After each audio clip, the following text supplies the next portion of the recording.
Points there at 4,967. We're going to get more on the market direction now with George Lucas joining us up here on the desk from Instreet. George, thanks for your time this Monday. I appreciate it. All right, first of all, market direction. That's where we'll start things off. I know technically the picture's really scattered at the moment. People don't know where to look. We have still seen a pretty good run up this year despite that 4% fall last week.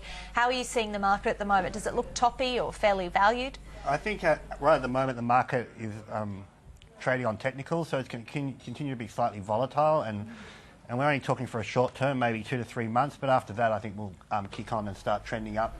The interesting thing is at the moment the US equity market isn't really very volatile, so while we all had these major sell-offs, the US market was lucky to be sold down 1% on the S&P 500, so that's remained quite stable. And it seems a lot of this volatility is getting imported into us from Japan. Right. And because we're in that time zone, we obviously get affected more.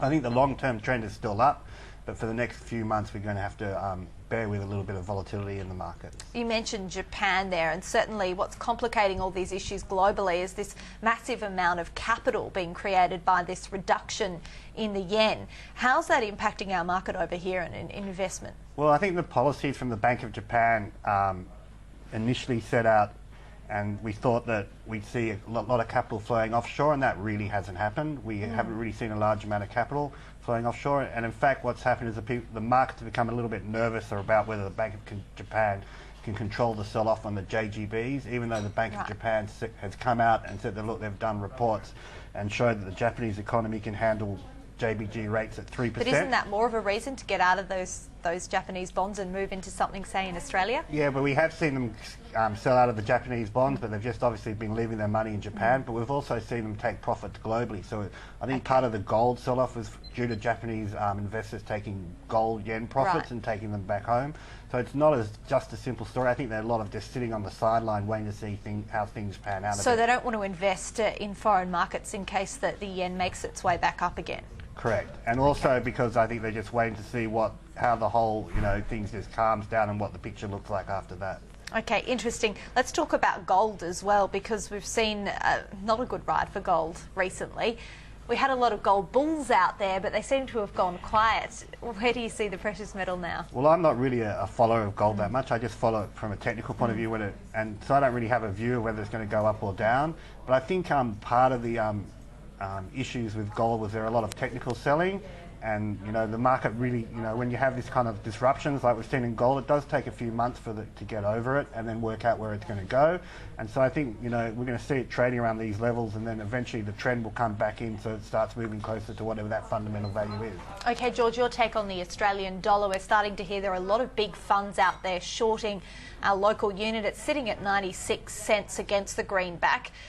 How did we get here, first of all, from your perspective? Is this a story about the Fed and also a slowing China? Yeah, it's a story about the Fed, a slowing China, and also the Australian government. I mean, there was a lot of jawboning from the Australian government and the RBA to get the Australian dollar down, and so it's a little bit of be careful what you wish for, and they've done that. When you say jawboning, you mean talk about cutting interest rates? No. So the RBA was talking about cutting interest rates. The Australian government's always been coming out and saying how the stronger dollar has been hurting industry.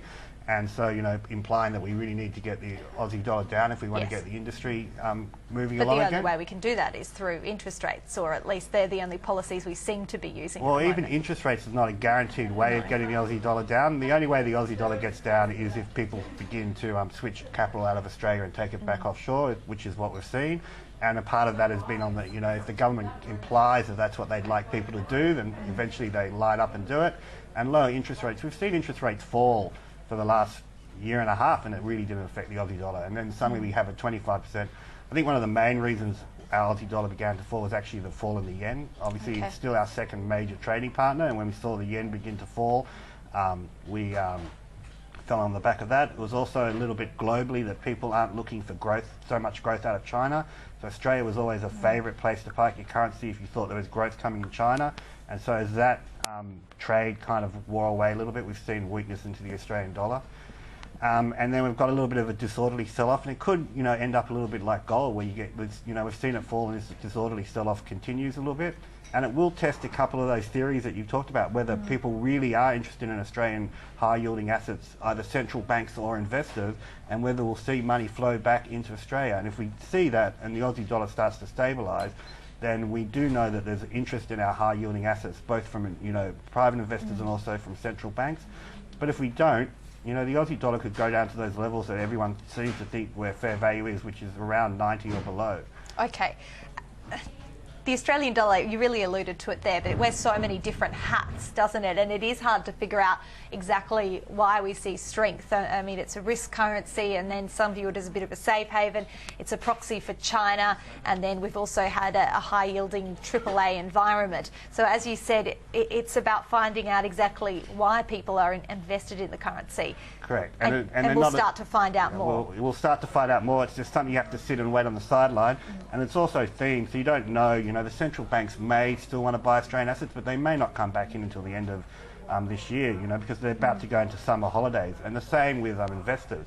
Most of the investors are obviously Northern Hemisphere. They're about to go into summer holidays.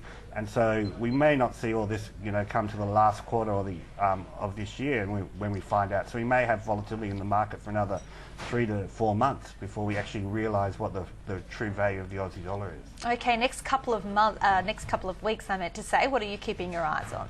Obviously what's coming out of China. China, for a lot of people, have become, growth expectations out of China have become something major. Also the volatility out of Japan, whether the Japanese government can really stabilise these JGBs.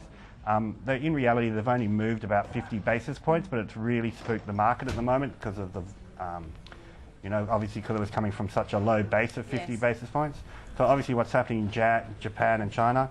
So it's really shifted. I mean, if we were talking about a year ago, we'd be talking about what's happening in Europe. Now we're really going to be talking about what's happening in Asia and Japan and China mainly. Okay, George Lucas from Instreet, thanks as always for joining us. Thanks for having me.